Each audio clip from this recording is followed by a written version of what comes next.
మీ మోకాల నొప్పులకు ఎటువంటి సర్జరీ లేకుండా ఎపియాన్ పెయిన్ క్లినిక్ అందిస్తున్న అత్యాధునిక చికిత్స.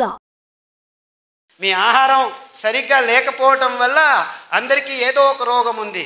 అది బీపీ కావచ్చు, డయాబెటీస్ కావచ్చు, క్యాన్సర్ కావచ్చు, ట్రైగ్లిజరైడ్స్ కావచ్చు, ఊబకాయం కావచ్చు, నిద్ర రాకపోవటం. సార్ నాకు నిద్ర రావట్లేదు, ట్యాబ్లెట్ తీసుకో. నిద్ర ఎందుకు రావట్లేదంటే అందరికీ ముఖ్యంగా ఈ వెలుతురు ఎక్కువై నిద్ర రావట్లేదు. రాత్రి దేవుడిచ్చింది చీకట్లో అందరూ పడుకోవాలి. చీకట్లో పడుకుంటే మీకు నిజమైన నిద్రకు మూలమైన అద్భుతమైన జీవ రసాయనిక రసాలు మీ మెదడులో సోరినప్పుడు నిజమైన నిద్ర వస్తుంది. ఆ నిజమైన నిద్రకు ట్రిగ్గరు చీకటి. ఆ చీకటిని మనం పారదోలుతున్నాము. రాత్రి లైట్ ఉందని వేసుకొని డ్యాన్సులు చేస్తున్నాము. పగలు నిద్రపోతే సరిగ్గా నిద్ర వచ్చినా నిజమైన నిద్రలో మీకేం జరుగుతుందంటే మీ దేహంలో రోగ నిరోధక శక్తి ఉత్పాదనం అవుతుంది. అంటే మీరు అందరూ నిద్రపోతున్నారు కానీ నిజమైన నిద్ర లేదు. ఎందుకంటే మీరు కాఫీలు తాగుతున్నారు, టీలు తాగుతున్నారు, సిగరెట్లు తాగుతున్నారు, ఆల్కహాల్ తాగుతున్నారు, తంబాకు నోట్లో వేసుకుంటున్నారు.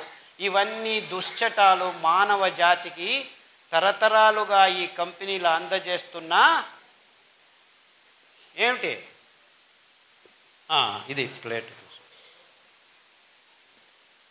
ఇంత రాగి పలకం మట్టి కుండలో 20 లీటర్ల కిండలో పెడితే ఆ 20 లీటర్లు రాత్రికి రాత్రి మీకు శుద్ధమైపోయి స్ట్రక్చర్డ్ వాటర్ తయారవుతుంది. ఇలా అందులో ఉన్న వైరాణువులు, బ్యాక్టీరియాలు, కల్మషాలు అన్నీ ప్లేట్ మీదకి వచ్చేస్తాయి.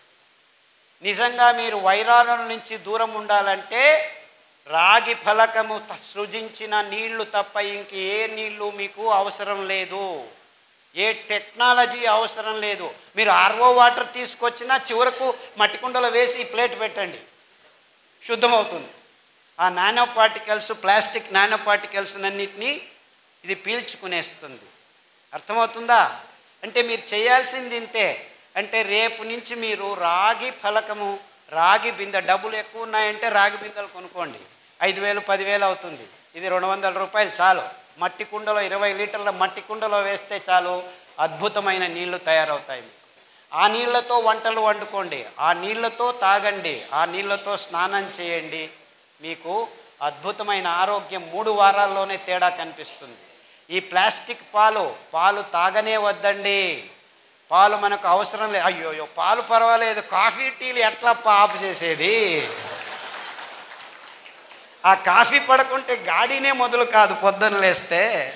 ఎలాగయ్యా బాబు, కాఫీని ఆపమంటున్నావు పోయి, టీని ఆపమంటున్నావు పోయి, ఎట్లా ఆపేది? ఆపాలనుకున్నా ఆపలేము.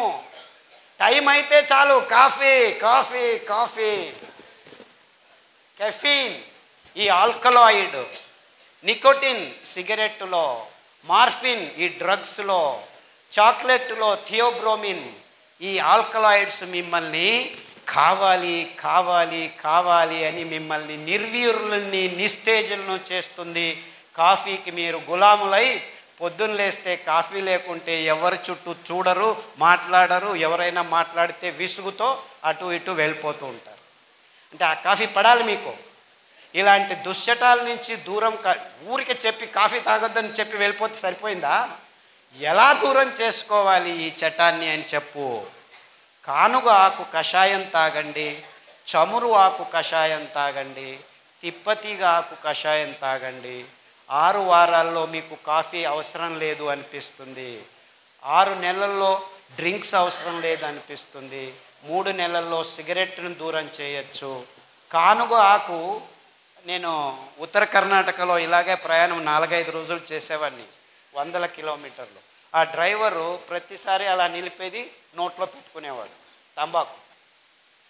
2 రోజులు చూసిన తర్వాత చివరికి కారు ఆపించి అక్కడ కానుగ చెట్టు అదే ఉంటుంది, రోడ్డు మీద ఉండేది. నాకెందుకు అండి, తీసుకురా బాబు అని చెప్పి ఆ కానుగాకును తెప్పించి కడిగేసి నీళ్ళతో, తామ్రద పాత్ర నా దగ్గర ఎప్పుడు చెంబు ఉంటుంది ప్రయాణం చేసినప్పుడు, ఆ నీళ్ళతో కడిగి ఆ తంబాకు బదులు కానుగాకు నోట్లో పెట్టాను.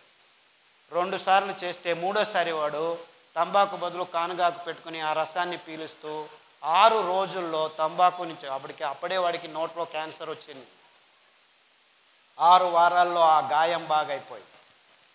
అంటే ఆ కానుగ ఆకు కషాయంలో ఇలాంటి దుశ్చటాల్ని దూరం చేసే గుణం ఉంది.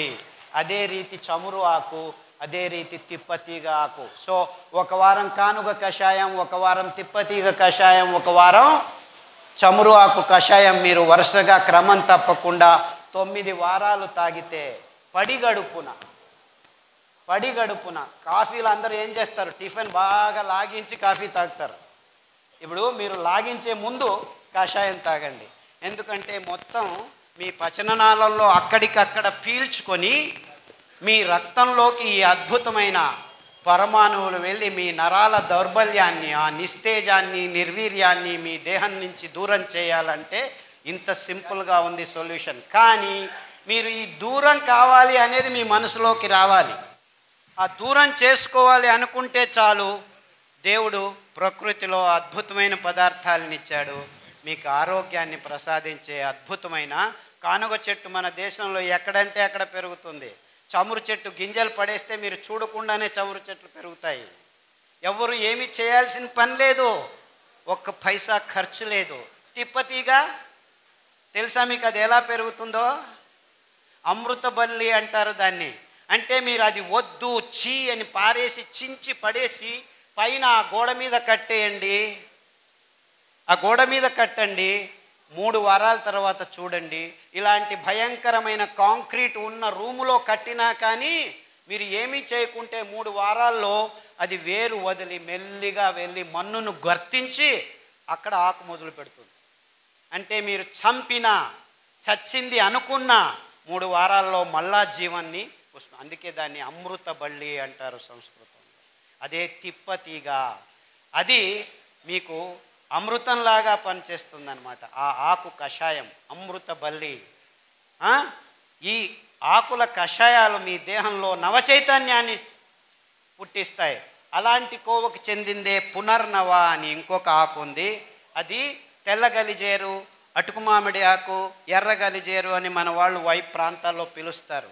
ఆ ఆకు కషాయం తాగితే మీ కిడ్నీలో డయాలసిస్కి వెళ్ళిపోతున్నారు కదా, క్రియాటినిన్లు ఎక్కువయ్యే వాళ్ళందరినీ వరుసగా మళ్ళా క్రియాటినిన్ 1కి తీసుకురావచ్చేదానికి ఈ పునర్నవ కషాయం, కొత్తిమీర కషాయం, రణపాల ఆకు కషాయం మీరు 3 వారాలు 9 రౌండ్లు చేస్తే క్రియాటినిన్ 8, 9 రేపు డయాలసిస్కి పోవాలి అని వచ్చిన వాళ్ళు 100 మంది 1000 మంది నా యూట్యూబ్ లెక్చర్స్ విని క్రియాటినిన్ మళ్ళా 1కి వచ్చింది సార్ నాకు 6 నెలల్లో, అరికలు సామలు తిన్నాము, ఈ కషాయాలు తాగాము అని ఫోన్ల మీద ఫోన్లు చేస్తూ ఉంటే అప్పుడప్పుడు నాకు తలకు కొద్దిగా వెర్రెక్కుతుంది. అబ్బో ఇంత మంచి పనులు చేస్తున్నానా అని.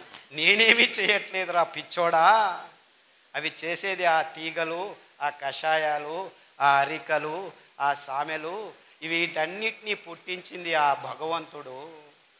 అద్భుతమైన పదార్థాల్ని ఆయా దేశాల్లో ఆయా జాగాల్లో ఆ నీళ్లకు ఆ మన్నిన రచనకు తగినంత అద్భుతమైన వైవిధ్యమైన పదార్థాల్ని అలా విచ్చలవిడిగా పెంచుతున్నాడు. ఎవరి కోసం?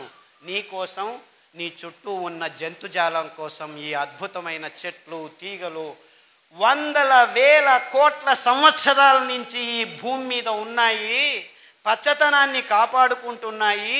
ఈ జీవజాలానికి ఆహారమే కాదు, ఆరోగ్యం తప్పిపోతే, అనారోగ్యం వస్తే దాని నుంచి బయటపడడానికి కావలసిన 1000 శతకోటి రూపాల్లో మందుల్ని తయారు చేసుకుంటూ, అది సింహం కావచ్చు, పులి కావచ్చు, ఎలుక కావచ్చు, లేకపోతే పాము, విషం అనుకునే ఆ పాము కూడాను కావలసిన ఆరోగ్యాన్ని ఇచ్చే అద్భుతమైన ఈ చెట్ల సంపదని మనం కసిగా పని కట్టుకొని, నా దగ్గర టెక్నాలజీ ఉంది, ఒక్కరోజు రాత్రే నేను 1000 ఎకరాల అడవుల్ని నాశనం చేయగలను అని చెప్పి నాశనం చేసి అందులో సోయాబీన్ మొక్కను పెంచి దానికి తోడు మొక్కజొన్నను పెంచి రెండింటినీ కలిపి రసాయనిక ప్రచోదక పదార్థాలని మేళవించి పశుగ్రాసం తయారు చేసి 2 నెలల్లో 2 కేజీలు కోళ్ళ మీద మాంసం పడేస్తాను, అది 2 సంవత్సరాలు ఆగటం ఎందుకు? 3 సంవత్సరాలు 300 కేజీలు పడే పంది మీద 3 నెలల్లోనే 300 కేజీలు వచ్చేట్లు చేస్తాను, నేను బయోటెక్నాలజీ సైంటిస్ట్ని అని చెప్పి 3 నెలల్లో 300 కేజీ మాంసం తయారు చేసే పందుల్ని, 6 నెలల్లో 600 కేజీలని మై మీద మనిషి దేహం మీద వేసుకునే ఆవుల్ని సృష్టిస్తే అందులో ఎముకలు పెరగక మాంసం ఎక్కువ అవుతూ ఉంటే ఎముకల మధ్య పెరగకుండా ఆ దేహంలో రోగాలకు పుట్టైన వైరస్సులు చోటు చేసుకుని mad cow disease, swine flu,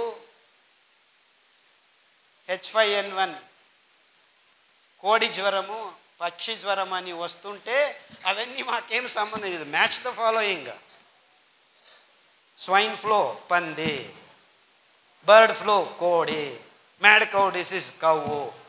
ఇది చిన్న 1వ తరగతి పిల్లోడికి చెప్తే మ్యాచ్ చేస్తాడు, కానీ మాకేమీ తెలియదు, ఇవన్నీ ఎందుకు వస్తున్నాయో తెలియదు. H5N1, ఓ దాన్ని చంపేయండి. ఓ డెంగ్యూ, దోమలను చంపేయండి.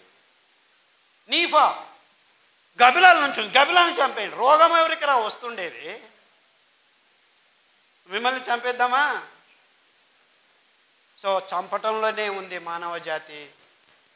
తాను చస్తున్నానని గుర్తించలేకలేని దీనస్థితిలో మానవ జాతి ఉంది. నీకొచ్చింది రోగం, నీ రోగ నిరోధక శక్తి లేచిపోయింది ఈ గడిచిన 40 సంవత్సరాల్లో అని ఏ విజ్ఞాని మీకు చెప్పట్లేదు.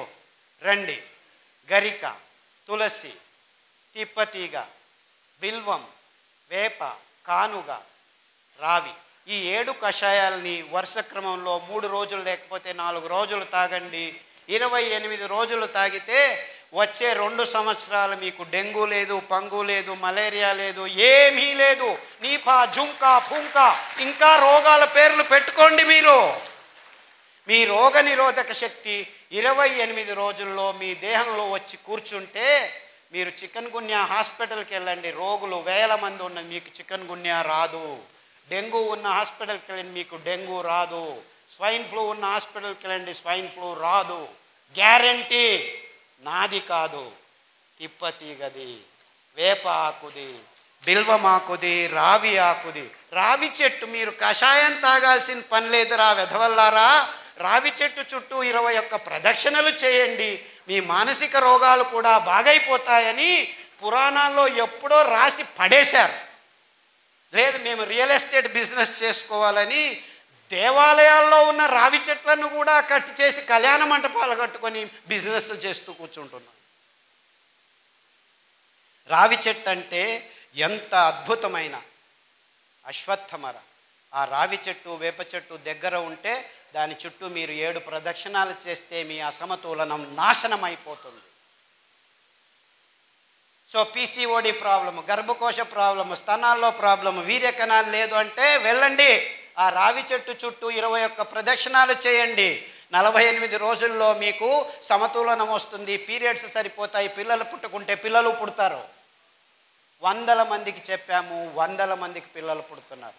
నిన్న వస్తుంటే 30 సంవత్సరాలు వయస్సు ఆవిడకి, లేని చోటు లేదు, పోని చోటు లేదు, మిస్క్యారేజ్ మీద మిస్క్యారేజ్ 9 సార్లు అయితే అమెరికాకు వెళ్ళి IVF చేసుకొని వచ్చారు, డబ్బులు ఎక్కువ ఉన్నాయని.